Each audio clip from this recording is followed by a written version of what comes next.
Hi, today we're going to be reading 4 Years Gone By, Chapter 1, Part 1, Introduction.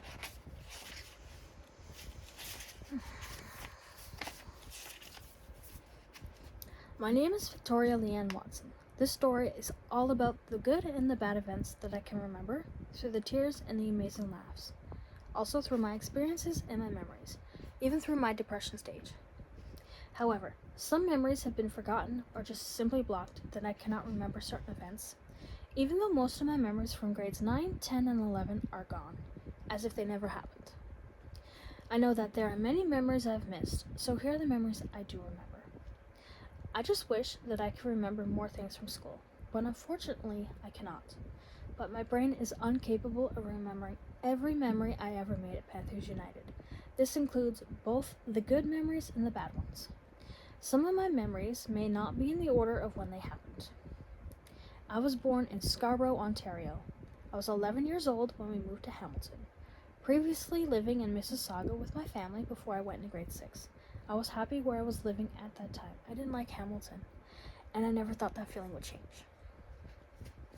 I had to leave behind my friends and start over, but I was grateful to be closer to my grandmother Betty and step-grandfather Robert, my great-uncle Greg, great-aunt Kelly, great-aunt Pauline, and my older brother Walbert and the rest of our family.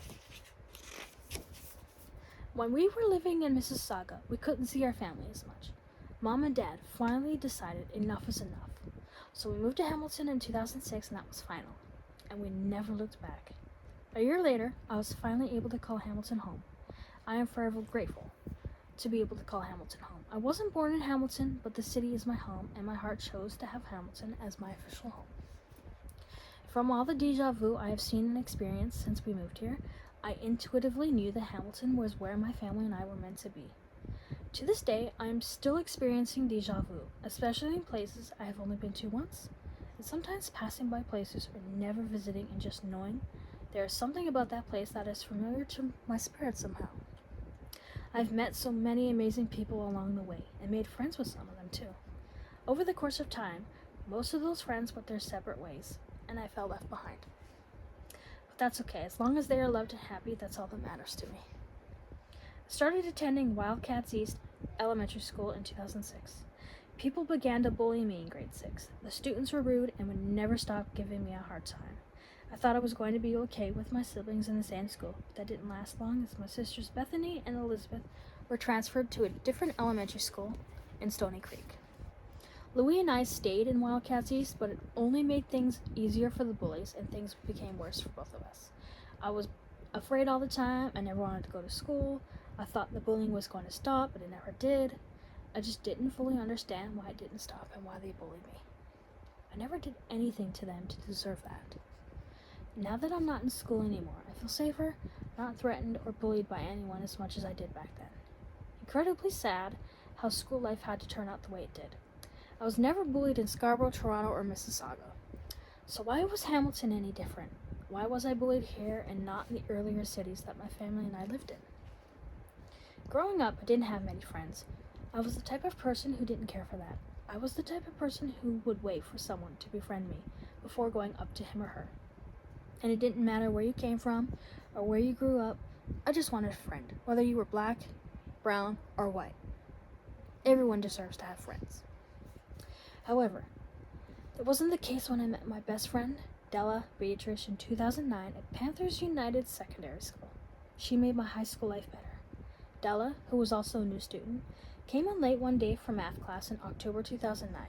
Mr. Houston Anderson yelled at her and made her cry. When he left the classroom, I walked over to her and talked to her. It made her feel much better. After that, we became best friends that day and have been ever since. But unfortunately, due to certain unpopular opinions, Della and I parted ways in September of 2013. Because of my ex-boyfriend, who I was dating at the time, whom she didn't seem to like, and I didn't blame her. And I also accused her of hating the English teacher, who I ended up being very rude to and being kicked out of the school because of it. But I will always have room in my heart for Della, if she and I could ever be friends again. It all started in 2009, when I first started high school at the age of 14, like most teenagers do. But I had two choices for schools. One was to go to my home school called Dorkview Secondary School or Panthers United, and I chose to go to Panthers United. I didn't know who I would be, what I wanted in life, or if I would even fit in. Mind you, I probably would have had more choices to choose from if I had went to Dorkview. But I wanted to be closer to my siblings. That wasn't a very smart choice on my part. I was tormented a lot when I was in Wildcats East. The other students inside and outside of the school would bully and harass me in the schoolyard, in front of the King Titans Warrior Center, beat me up, and made me feel unwelcome. Those are the reasons why I was afraid to go to Dorkview by myself. I'm glad I chose Panthers United because in a way I was safe from all of my elementary school bullies. Except from the one girl who tortured and bullied me the most. She purposely followed me to my high school to torment my siblings and I even more. Like she had it out for us, and I never figured out why. It wasn't just the white girls bullying me. Some of the black and brown girls bullied me too. And at this point, I didn't know what racism was and thought nothing of it. I just saw another girl who was maybe insecure about herself or whatever, and I guess she thought bullying me would make her feel better or something like that. Or she knew that we were new to Hamilton and thought of us as outsiders, and that we didn't belong here. Or maybe there are other reasons unknown to me. And I'll just never know what they were. But whatever those reasons are, I hope she is healed from them and is doing well in life. And honestly, I don't hate my bullies at all. I just wish I could understand why they chose my family and I to bully the most, and why they didn't bully the other kids as much as us. And I couldn't do anything about them bullying, threatening us, and stuff like that, because I was afraid. Telling a teacher, vice principal, the principal, or the school board would only make the bullying worse. And every one of my bullies could see that I was afraid, and they used that against me. And at the time, when you are 11, 12, or even 13 years old, you don't realize that your emotions and fears can be used against you. And the worst part is, if you're being bullied by an adult as well, that's even worse and pathetic. When I was younger, I always thought that the adults were supposed to be your safe space. But unfortunately, as I got older, I realized that is not always the case. Some of us are fortunate enough to know the adults who are your safe space, and unfortunately, some of us don't. And it's the same with older and younger siblings. You either have good siblings that protect you from harm and bullies, or you don't. I'm fortunate enough to have good siblings. They are a pain in the butt most days, but would be there if I needed help, or anything like that. I can't really speak for Elizabeth though, but my other siblings would help me if I asked or if I needed it. And that's one of the reasons why one of my high school bullies stopped bullying me, because of my middle triplet sister Bethany. She stood up to her, and from 2011 and up, Shirley Edwards stopped bullying me and left me alone. Shirley is terrified of my sister and remembers her every time Bethany goes to the Tim Leopard's restaurant that Shirley worked at. And I rarely had anyone stick up for me in both elementary and high school, except one girl in elementary school who stood up for me against a bully that one time. And here's that story. I was dared to throw a dodgeball or another ball in gym class at the back of another female student's head. And I did. But keep in mind, I was dared to do this. And I did not think anything of it or what the consequences would be. And after school that very same day, that girl named Karina Maylene came out of the school and grabbed the back of my sweater, swung me around like she wanted to throw me to the ground. But before she could hit me, throw me, or beat me up, another female student named Rebecca Grace walked out of the school and stopped Karina from fighting me, and I probably deserved it too. After that, Rebecca and I believed another one of her friends had walked me home, making sure I was safe, and that Karina couldn't continue the fight. I think this could have been on a Friday afternoon. I honestly don't remember what day of the week it was. But Rebecca walked with me into the house I was living at on Fullerton Avenue at the time, and we went to my parents' room. Rebecca told Mom what happened, and Mom thanked her, and then she left. I was still shaken like a leaf at that point. But after Rebecca left the house, I calmed down and went into my room after that. I was very thankful that Rebecca helped me with this bully. I don't think Karina bothered me much after that, but other times she did make fun of me and laughed at the things I was doing. Unfortunately, we cannot fix or befriend bullies when they hate or dislike you and don't have a real reason to. Like, I bet you 9 times out of 10 that anybody who bullies are either insecure about the way they look or who they are, their home life, the way they are treated, and maybe they are just not strong enough to say, I'm not a bad person. I'm going to be better. I'm not going to be a bully. I will be better than that. But a good majority of the time, the saying, treat people the way you want to be treated, doesn't apply to bullies. So if you stand up for yourself, you're bullying them too. But they are the ones who started bullying you, and you just got tired of it and finally spoke up. But you were the one classified as the bad party for sticking up for yourself or for whoever else is being bullied. You're trying to be the better person, but you are not being heard, and therefore you act out and then you do something dumb. And that's when almost everybody turns their back on you. Like you don't belong there, and you don't matter, and they classify you as the bad student because you decided to take matters into your own hands. Let me ask you something. Is it acceptable to stand up for yourself when you're being bullied? And when you feel like you're not being heard? Is it acceptable for a principal or a teacher to bully their students? Or for a student to bully their teachers? The vice principals, the principals, and other students? No, it's not. But if that happens, don't be foolish like me and do something. Talk to that person before taking matters into your own hands. Because like I said, 9 times out of 10, whoever it is that you are having a problem with will listen. They may not like what you have to say, but you can reassure yourself that you tried to do your best and make things right. Even if the other person doesn't make any effort at all. Talk first, speak up, and if you can't, I'm sure your friends or someone important to you will stand up for you. But I will say this. I wish that I had spoken up, talked about what was bothering me and why I was so angry in my last year of high school. Don't ever let anyone tell you that you're not good enough. Find your friends, but be careful who you do end up befriending, because those people you befriend can be the ones who become a bad influence on you. It doesn't take much for a good student to become someone they never wanted to become, a bad student. Speak up and never ever be afraid to ask for help, because one day you could be here and the next day you're gone because you didn't tell anyone you needed help or what was on your mind. Suicide is a real thing, and it can be prevented, but if you don't believe in yourself, no one else will either. If you fight for what you believe in, anything is possible. And I don't mean physically fighting someone. Like, I mean go out and fight for whatever it is that you want. For example, in my last year of high school, I got expelled for keying my teacher's car out of anger, and for bullying him back because he bullied my best friend and I in his classes. But after I was expelled and graduated from high school, I found out from other people that Della and I weren't the only students he bullied.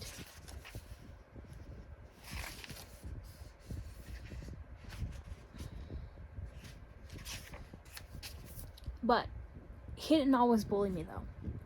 One year we got along, and the next year we weren't getting along at all.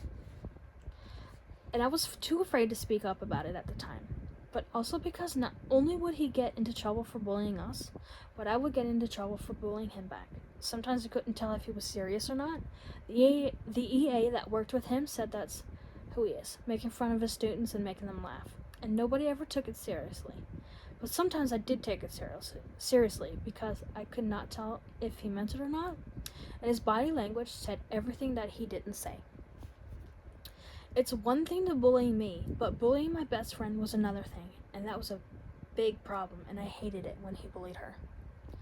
That's why I never spoke up, because I was already the outsider, and I was afraid because every time I tried to speak to the principal, he was either not in the building, in meetings, or in his office, and he'd never come out if I needed to speak to him. Because the only words he would ever say to me if I did speak to him were these words: "Get out and stop staring at me." Aren't you supposed to look at someone when you're talking to them? But his rudeness started because of my older brother, attending the same school the principal was previously working at as a vice principal. And my brother was just a pain in the butt student. My brother caused so much trouble for this guy that he decided to bring it to Panthers United and take my older brother's nonsense out on the rest of my siblings. But mainly me, because I have more of my older brother's qualities and attitude than the rest of my siblings. I wonder what the principal did to make my brother cause trouble for him. There had to have been a reason for it.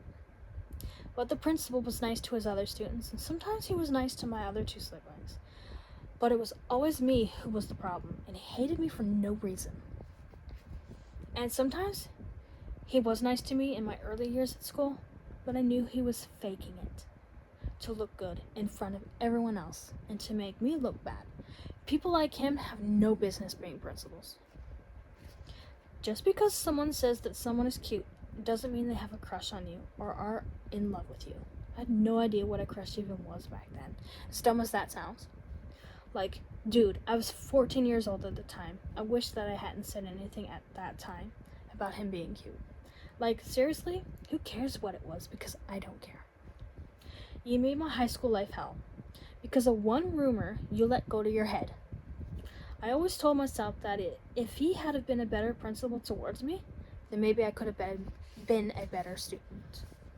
It only takes one person to make you feel like you don't matter and that you don't belong. And for me, out of the entire school, he made me feel not wanted, and being an outsider is how I felt. And no matter how hard I tried to be a good student, get good grades, do my schoolwork, trying to go to school every day and be on time, was never enough for him or even for a few of the other staff members. They made me feel like an outsider and that my voice didn't matter. If you can't speak up, I will be your voice and I will be your friend. It only takes one person to make a change and to be the change that people do need to see. Think of yourself as someone who can help make a difference, even if it's a small difference. Small deeds do go a long way, and karma is real. Speak up, even if you are afraid. It might make a big difference, but you never know if someone can help you. So ask for help, because you never know, someone could be in the same boat as you and may even be able to help you. I rarely ever hung out with anyone after school hours. It's as if I didn't care to be someone or didn't want to be seen or known at all. I had depression, which didn't make it easy for me to go anywhere, do anything, or hang out with anyone. Because of my depression, I didn't even hang out with my friend Serena Jenna in elementary school. Every day after school, I would just go home and not go anywhere else. I would always be in my bedroom, daydreaming about a world that I wished was real, so that I could escape the torment of being bullied every day. Listening to music, no matter what genre it is, and always daydreaming is comforting for me. They are a safe place to be myself. I didn't want people to know who I was and how I looked. It's bad enough I was being judged because of my appearance and how I responded to my school life. Not only was school rough for me, but two of my siblings were bullying me too. Guess I just didn't want the outside world to make it even worse than it already was. I think Serena only hung out with me and was my only friend because she felt sorry for me. And I wouldn't be surprised if this was true or not. Or maybe she really was my friend and wasn't faking that friendship at all. I struggled with depression since I was 11 years old. The depression started when other kids started bullying and fighting me during school in grade 6. And because I couldn't speak up and let the bullies torment me. I was scared because I didn't want to get beaten up or hospitalized. And that's how my depression got worse and how I ended up with it. I lost my energy, had migraines all of the time. I was sad, worried, felt worthless, and was hurt. I stopped eating a lot when I started grade 9. I sometimes have problems concentrating, remembering my past while staying still for long periods of time. I made a lot of poor choices when I was in high school. I thought of suicide on more than one occasion. Loss of sleep, weakness, death of loved ones, relationship troubles, and other things like that were some of the causes to this as well. I managed to deal with all of this by writing, and writing helps me deal with my depression as well. And it does help me calm down a bit when I am having a bad day. I sit down and write what I feel, and it helps me. And I used to visit the skateboard adventurous Jeopardy Park, going on the swings, daydreaming, thinking about what to write, visiting my fantasy world when I'm sad or angry, and listening to what my heart feels and wants. Anyway, my high school friends, the ones that remained by my side, started getting me out of the house in June of 2013. They got me away from chores. I hated doing chores, especially washing greasy dishes. I don't know anybody who likes doing chores. And they also got me away from my niece and my siblings for a while, but also so that I could get fresh air and go on adventures to see the nice places in Hamilton, like going to the Adventure Fun Park, Skateboard Adventurous Jeopardy Park, and simply just going to see the famous Venue Center. Even if we didn't go see a concert or a hockey game there, a few times Darren, Sebastian Dean, and I would go and distract the weatherman who was working at the important news studio at the time.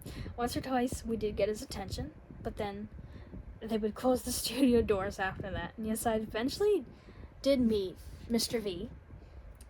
W, and told him about it. And he wasn't angry at me for it, but he was surprised I even told him it was me and my friend who had done that back then. But those adventures didn't last much longer after that because of my friends had gone away.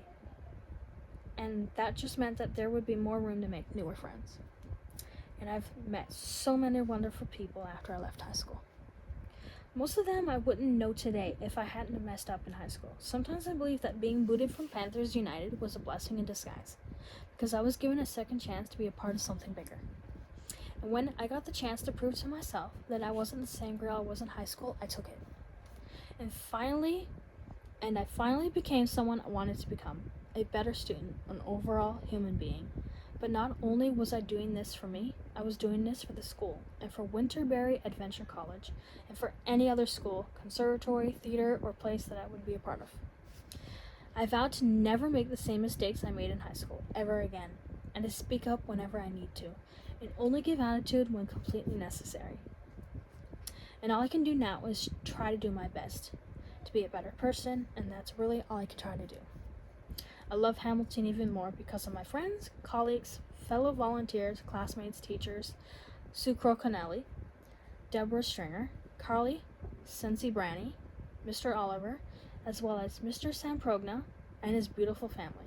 Also, the Hamilton Sings Community Choir, the Hamilton Music Festival, Theater Aquarius, and other folks and organizations I have been a part of, and all the other folks I have met over the past decade.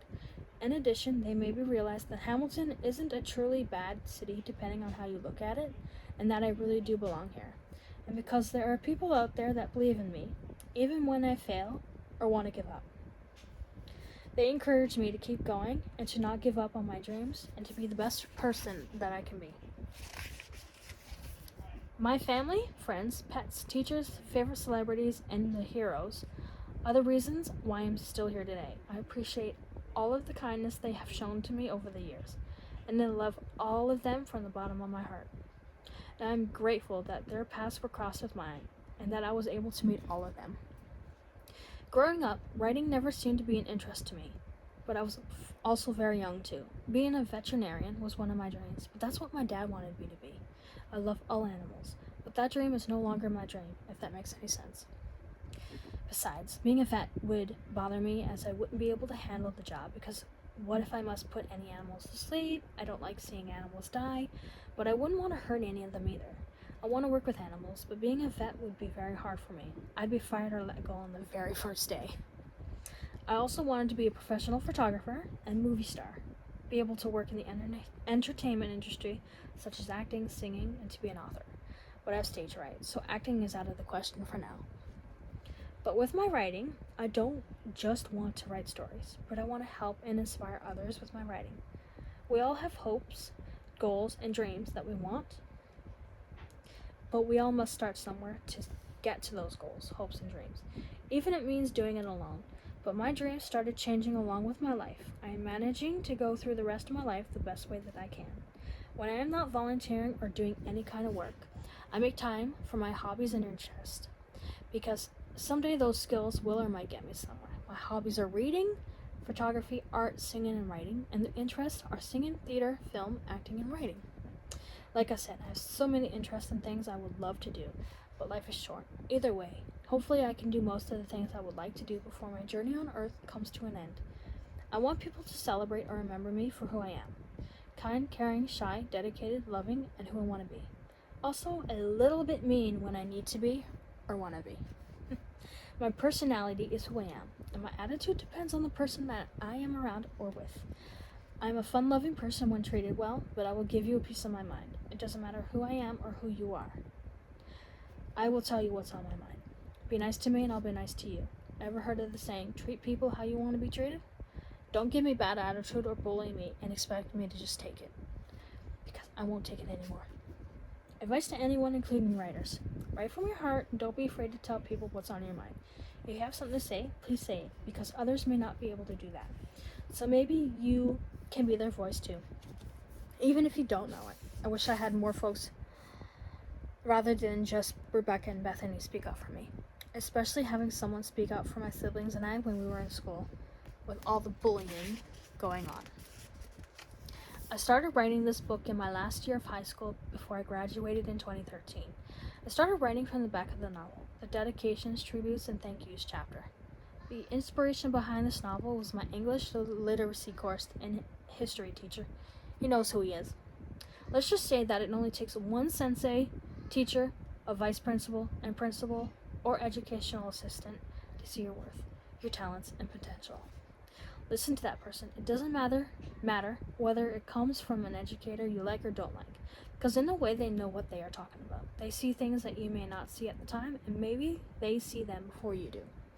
Don't brush off their advice. Listen and ask yourself, do I really care what you have to say?